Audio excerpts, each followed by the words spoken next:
True. And this is going to be a very difficult video. I may succeed, I may fail on this. But I'm going to be relying not on any kind of expertise in child or adolescent development. I do not claim that. This is my perspective and my perspective merely. Really, if you want to know why your teenage child is rebelling, you may want to go to them. They are probably the best experts on the subject, and they can give you a really good reason. Maybe not a reason you'll agree with, but they're very good at self-analysis, more so than maybe as parents or teachers one might give them credit for. I can only give suggestions as to possible deep underlying reasons. What is my area of expertise? Well, I've been a teacher, and I've observed all manner of behavior at all levels of development. In particular, with teenagers, I have observed three basic categories of where I believe teenage rebellion may well stem from which it will stem, to not split my infinitives. I'm going to begin with an experience that I had when I was teaching in a district that was very heavily, and I'm not going to say where it was because I don't want to, it's not my privacy, I don't want to spoil theirs.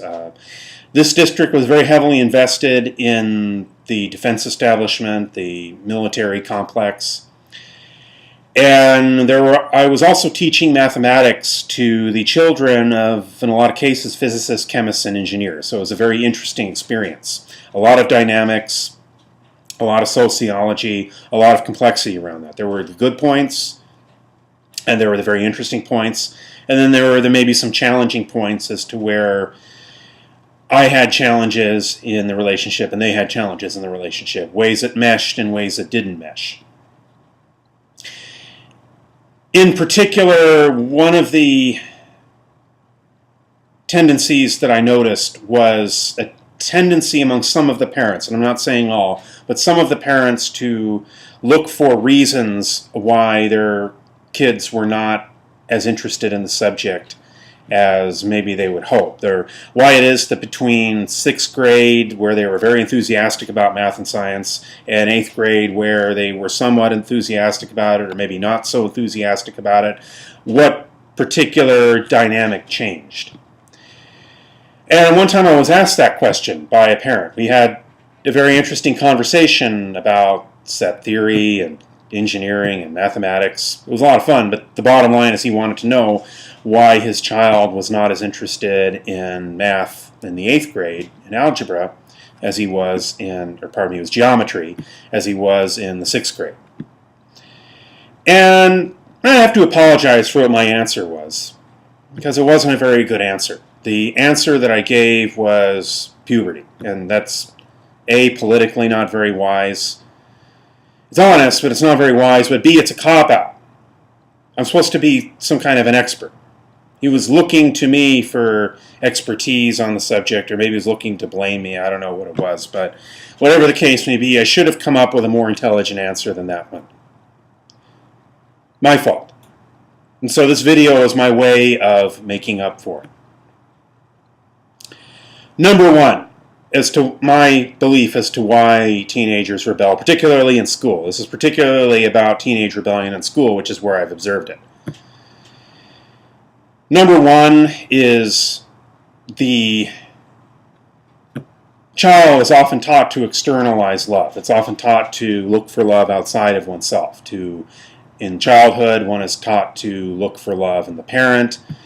And the problem from the parent standpoint with giving unconditional love, which is what a parent should do in my opinion and in most people's opinions, but the problem comes where that unconditional love may clash with the idea of keeping control on behavior. That if you give the appearance of unconditional love, it clashes with a discipline function. Now, I don't think it really does. I think quite the contrary. Unconditional love is the basis of healthy development. But there may be a belief in society that if I give unconditional love and my kid's failing in school, then I'm an enabler. And again, it may depend on what level we talk about it. The love can be unconditional, but the approval need not be. There's a difference. There's some schools of thought that say that approval shouldn't even be emphasized all that much. I'm not going to go there because Although it's an interesting school of thought, it's not one that I feel competent to say that I necessarily agree or disagree with. But it is a perspective that perhaps should be considered. That if one is going to develop autonomous persons, then the idea of looking for this externalized approval may not be so healthy. According to this perspective, I have a softer form of the idea, and that is that at some point, maybe the external approval, that there should be a kind of internal sense of personhood to substitute for that. That's safe ground. But if one is taught to constantly look for approval in an externalized sense, and one does not get it unconditionally from one's parents because they've been taught to equate approval with love, and therefore unconditional love should also mean unconditional approval, but it can't necessarily, one begins to look for that unconditional love confused with unconditional approval from one's peers. Well, peers aren't necessarily going to disapprove of you unless you have the wrong kind of hair, the wrong kind of whatever it is. But then again, not all peers necessarily have that approach to a young person, and sometimes peers that have spiked hair and might be very approving. They might even have unconditional love. They might be very good people in that way. But then again, they may not have the kind of behaviors that one would want to inculcate, because that love is then mixed with approval. So to have unconditional love doesn't mean I have to approve of everything. I can love you and not approve of everything. And so that confusion may be what brings some degree of teenage rebellion, in the sense that one begins to identify with peers in an unhealthy way. That is not everybody. Because there's also the other extreme. And the other extreme is where somebody is very much their own person and they don't look to external approval. And yet there again, there can be a confusion around issues, because you unconditionally love yourself.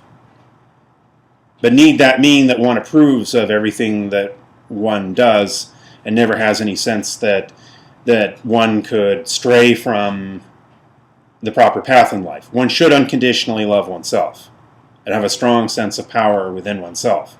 But then the question is, does that automatically equate to a belief about oneself that one can never do wrong? And there again, is there also something being modeled in society, if maybe a little bit too much self-approval that they're seeing, and then as they grow into adulthood, they model themselves after that unconditional self-approval?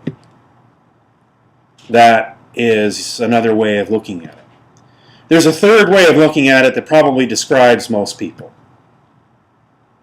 especially in, let's say, the subject like mathematics, where there's the obvious question, what am I going to ever use this? What occupation am I going to have where I'll ever use this? I got this question a lot. And the obvious answer is, well, if you want to be a scientist, you have to you be a physicist, a chemist, you have to know math, which is true. And in the community where I was, I and the parents, whatever our disagreements might have been, we both agreed on the value of math and science. And so we agreed on that. The problem is, among the younger people, there was a diversity of opinions. Some loved the subject. Some were very keen on the subject. There were others, maybe not so much. Sometimes if they had parents who were physicists and engineers, there would be a conflict around that. And there again, you have to look back maybe to the first phase of the discussion is, are you equating unconditional love with approval? Might one eventually at some point have to set the whole approval thing, I approve of your path in life, aside a little bit and maybe focus on the unconditional love and hearing somebody's perspective? We all want to communicate. Now, I'm guilty of this myself. We all want to really communicate our point. But sometimes if we want to model young people who are active, engaged listeners, we have to be ourselves. I failed on this point. I don't know what all the reasons are for adolescent rebellion, but I do know what the solution is. Listen. Refrain from talking sometimes. If I had to do a lot of situations over again, that's what I would have done. CHistrue, over and out.